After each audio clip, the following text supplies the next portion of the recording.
Let's continue and dig a little bit deeper into science. And this means coffee is a big part of it. As we all know, coffee usually grows in an area around the globe that are quite poor. And the giving back is usually very, very low. Climate change matters more than ever before. You know, especially during the last couple of months when I saw, coming from Germany, only can talk about Germany, seeing rivers drying literally out when we are talking about biggest rivers in the world. Makes me absolutely sad.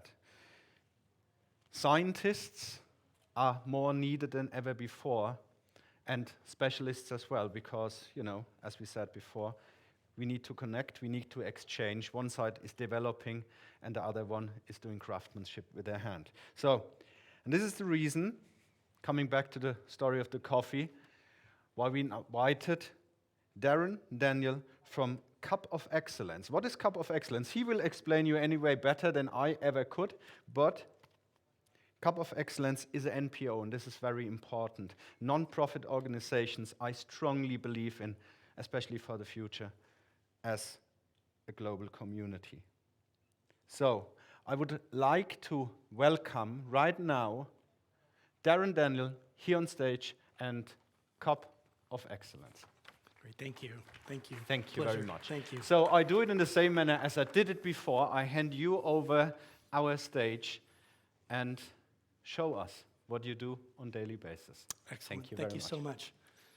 It's really an honor to be here. I want to thank all of the hosts for this event. I also would like to thank Difference Coffee, who championed this presentation for me to be here to share some information about coffee and science, as well as our program in general. I also want to make sure to say in the very beginning, I am not a scientist. Our organization's based in Portland, Oregon. I'm a coffee taster in my past history working for Whole Foods Market and other coffee companies in the U.S. As a coffee buyer and ultimately a taster. Obviously, it crosses over into the culinary world in many, many ways. And so today, what I want to talk about is the work that we do with other scientific organizations that are committed to coffee. Let's see if this is working. There we go. So on today's talk, I would just briefly want to let you know who we are, what we do, who we serve, some of the data that we've collected over the last 20 years. We're a 22-year-old organization, but we were able to get quite a bit of data on all the countries that we work in around the world, and some of that data was very, very important for the future of coffee. Also, I want to talk a little bit about DNA testing in Ethiopia on varieties, and we're working with an organization based in France that does DNA testing of varieties of coffees. And then briefly, if I have time, I'll just mention a little bit about this project that we're doing in Yemen, Ethiopia and Yemen being really the birthplace and then the first place of cultivation of coffee historically. So, as I said, we've been around since 1999. We're a nonprofit organization based in Oregon, USA. We're a very small staff of 8. We work with many, many other partners in over 12 countries currently. Our mission is to basically reward coffee excellence and quality at the farm level, at the farmer level, and through that recognition in an auction platform, we're able to sell coffees through we're a membership-based organization. So we, through that program, we then auction the coffees off online to the highest bidder. Many of the companies we work with, very small companies, very large companies such as Starbucks, Lavazza, down to mom and pop roasters in countries all over the world. So we serve coffee farmers, obviously. We work closely with our in-country partners in Latin America, East Africa, and now Indonesia. And obviously the coffee roasters of the world who are also connected to the chefs of the world. So as I said, currently we're working only in 12 countries. Historically, we've been working in 15 countries.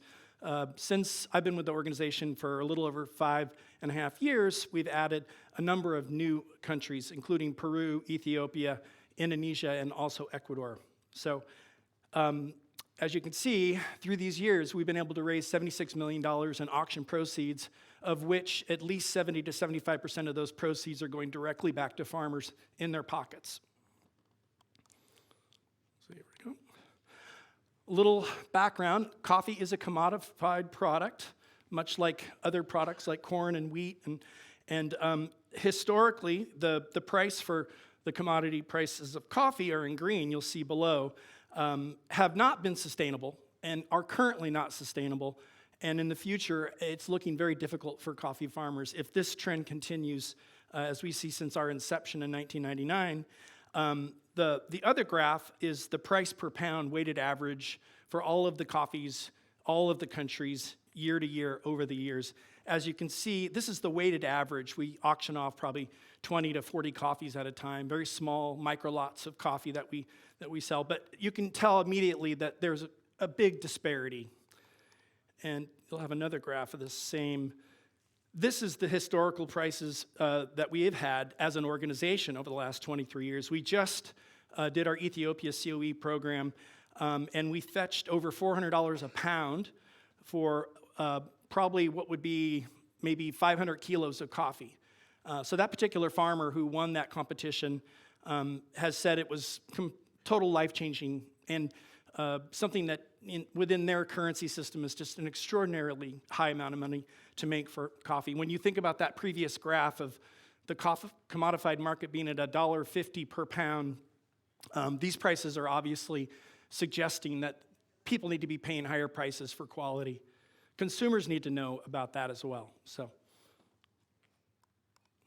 So this is a little distribution of those dollars throughout the years by country. Brazil was the first country we worked in, so it obviously has quite a large share, Guatemala being the second country that joined the program early on. Then many of the other Central American countries followed there soon after. And we're very proud of being able to raise these funds to give back to these producers who deserve the recognition. So our representation, our footprint is over 40 different countries are represented in our membership.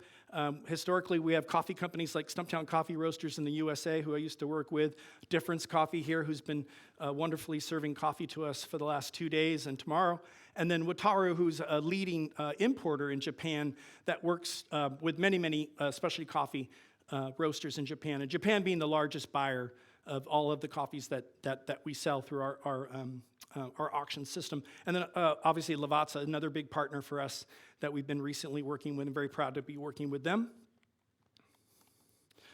So a couple little testimonials that I'll bring in here from a producer side and then also from the roaster side here. Let's see if we can get this to work. Hello everyone, my name is Benjamin Paz. I am a coffee producer from Santa Barbara, Honduras. I'm the owner of La Salsa, which is the farm that placed first in this year's Cup of Excellence competition. I'm honored and proud to be in this position that I'm right now. It's a great opportunity for us as a coffee producers, and I'm super thankful to Cup of Excellence for bringing this chance to us and let us participate. So just to give you some background, I'm a third generation coffee producer. I am a farmer like my father and my grandfather, and I've been working in the industry for many years. I started planting coffee 10 years ago, and this farm, La Salsa, I planted that in 2018. It's been a successful result. My plan for the future right now is to, of course, invest the resources received in the competition and try to maintain and increase the quality of the coffee to continue competing again in the future, or presenting a great coffee to the potential market that we can find, which is a big part of this comes from the showcase that Cup of Excellence opens for us and for our coffees. I'm not only thinking of myself, I also thinking on the opportunities that we can bring to the other producers in the other areas of Honduras not only to participate in Cup of Excellence, but also like find market opportunities through the competition or through national winners, or just a platform in general.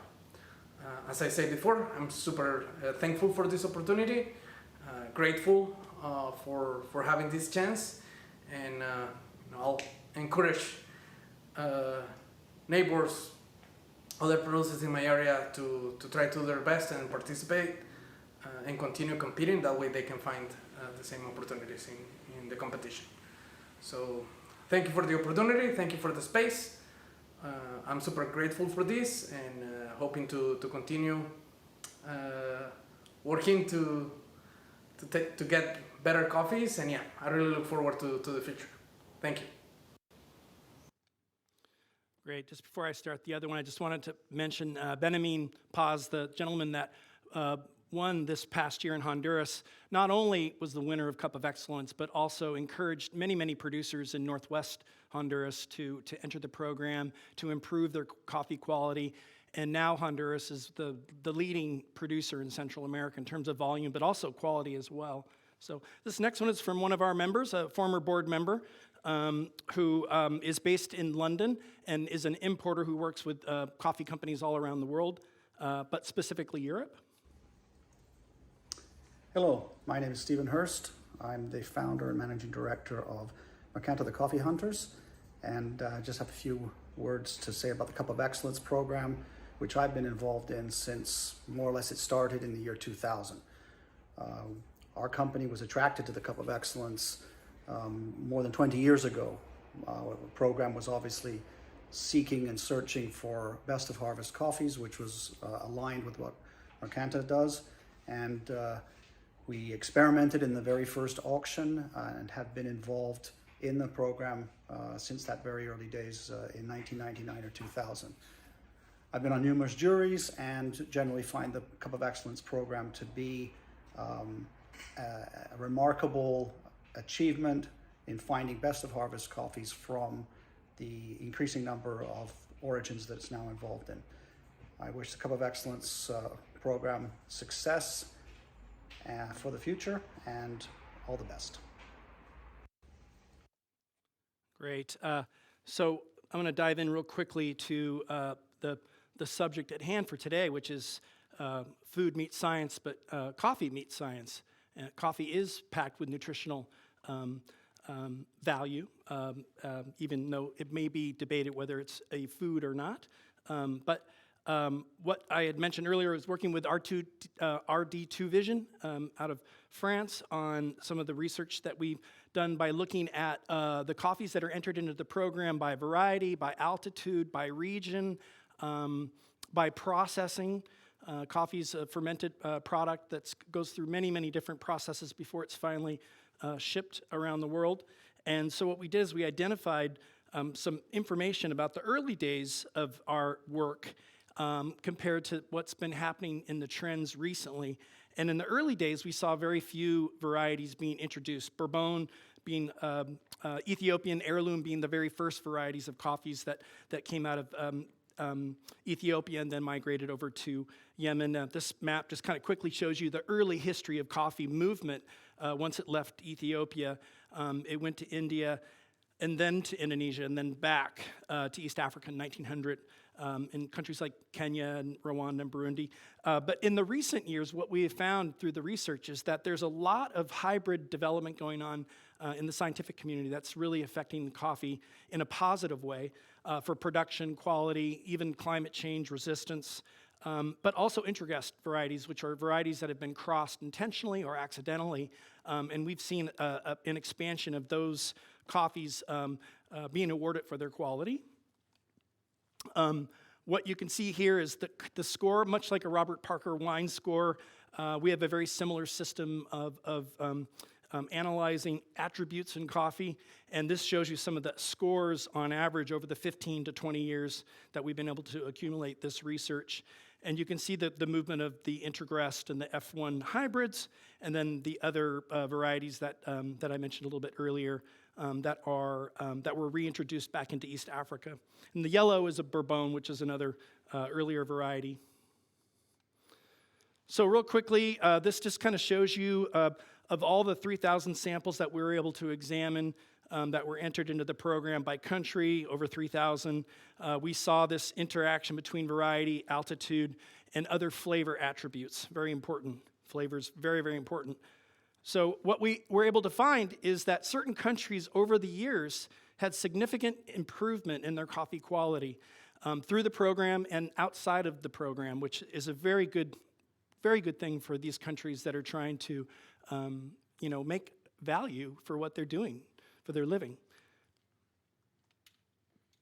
Over those years, we see some changes in trends and flavor, and what was pointed out by Dr. Montagnon was that we see things from 2013 to 2017 moving more towards citric fruits and more brighter flavors, more berry-like flavors, whereas the chart on the upper top, which might be a little tough to see up there, but basically it talks about more of the things we might recognize in coffee: cocoa, roasted nuts, floral or sweet, maybe spiced. So buyers, coffee lovers have been moving towards this trend of, and it's related to things around variety and processing as well. So when we did all of this research, we wanted to find out, who were the winners and who were the losers, right? And what were the significant factors for these higher scores in this analysis?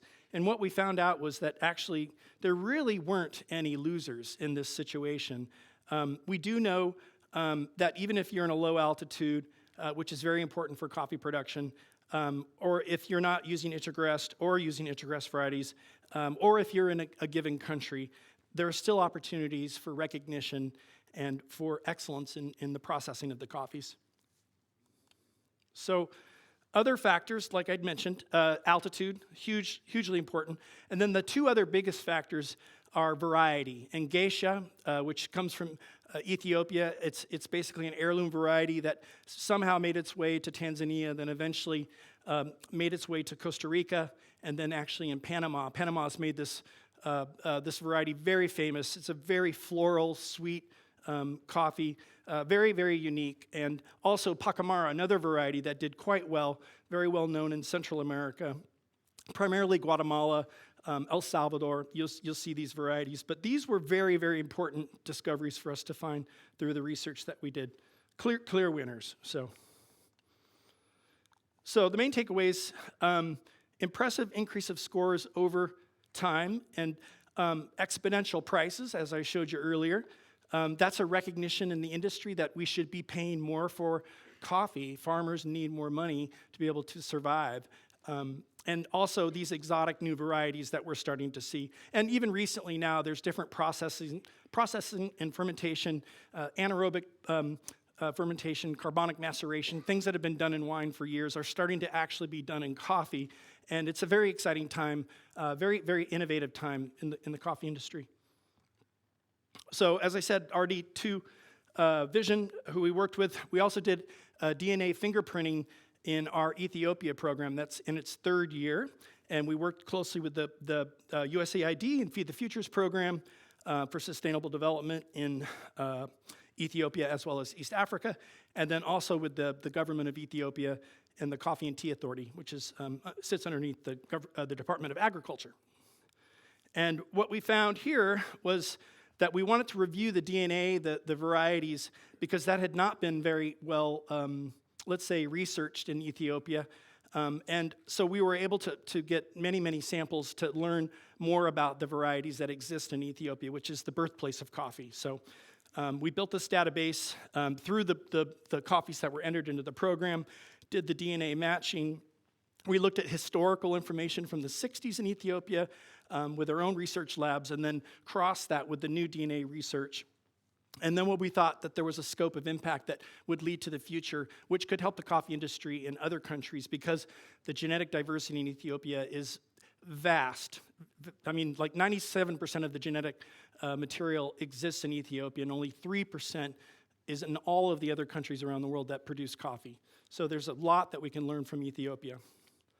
So I won't go into too much detail, but you can kind of see by region where we were looking and getting samples from either Harar, southern Sidama, Ethiopia, western Ethiopia. You can see some, some areas certainly had higher contributions, higher production levels of coffee. And this is just another little bit closer blow up of where we were seeing coffees from 2020 that were collected, and then in 2021. This is just another blow up of that. We started to identify new areas, which is another exciting part of this program, is identifying areas that had not been recognized for coffee quality in the past, but now are as a result of the program. So in 2020 to 2022, we have raised over $4.5 million. It's broken every record that we've ever been able to achieve in our program. The average weighted price for all of the coffees that are auctioned in any one given year, again, another record-breaking year. We identified areas, like I said earlier, where we didn't even really know coffee was actually being planted in production. This is a little bit about the distribution of where the coffees went in the last 3 years now. Again, as I said, Japan has been a leader. South Korea has been a definite leader. But this past year, we've seen an increase from the United States and the coffees purchased from us. But you can kind of get an idea of where the trends are in specialty coffee. Probably overlap a lot of what's going on in the culinary, kind of innovation around the world as well. So, some quick takeaways. I'm getting close to my time here. I don't want to take up too much more. But what we were able to do through the COE program is the confirmation of the genetic explosion within Ethiopia. And now we're able to fine-tune these genetic branches, and this is very important for the future of Ethiopian coffee, but also for coffee in general around the world. I also wanted to point out the strategic output for Ethiopia. The research varieties have various success in the ranking of the COE. So there's a consistency between the varieties and how well they're doing in the program. And this gives us an opportunity in the breeding program to look at where we can start to take certain varieties and start to breed them for quality, production, climate change resistance.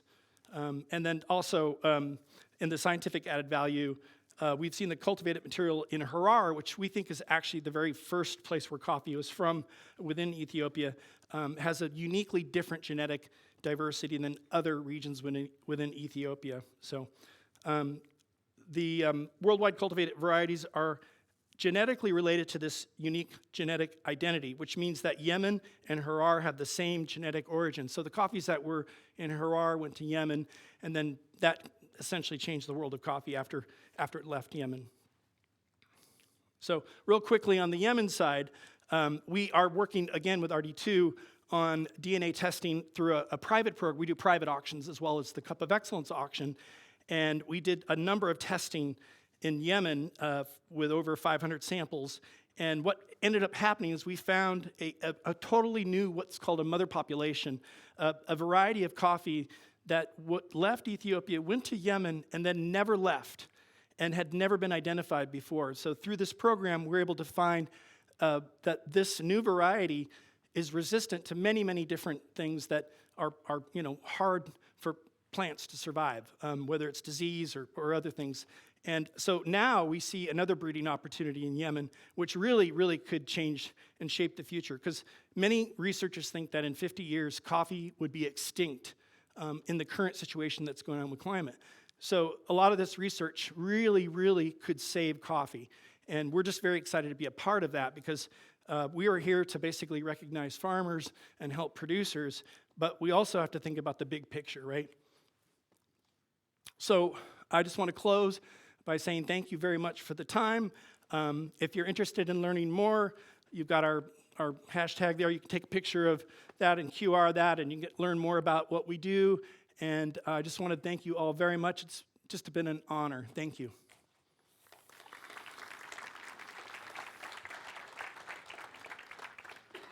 Darrin, thank you so much for the deep explanation, how deep an impact can be and how to make a difference. Thank you so much. And I would highly recommend, because I know one of your customers is here, Great. Who's buying coffee of you. So if you didn't have the chance to try it, Difference Coffee is out there, and later on we will have a coffee break. So If you would like to experience what he just explained, try Difference Coffee, and you will understand what he just said. Thank you very Thank you much. so much. It's a pleasure. Thank you. Thank you. Thank you.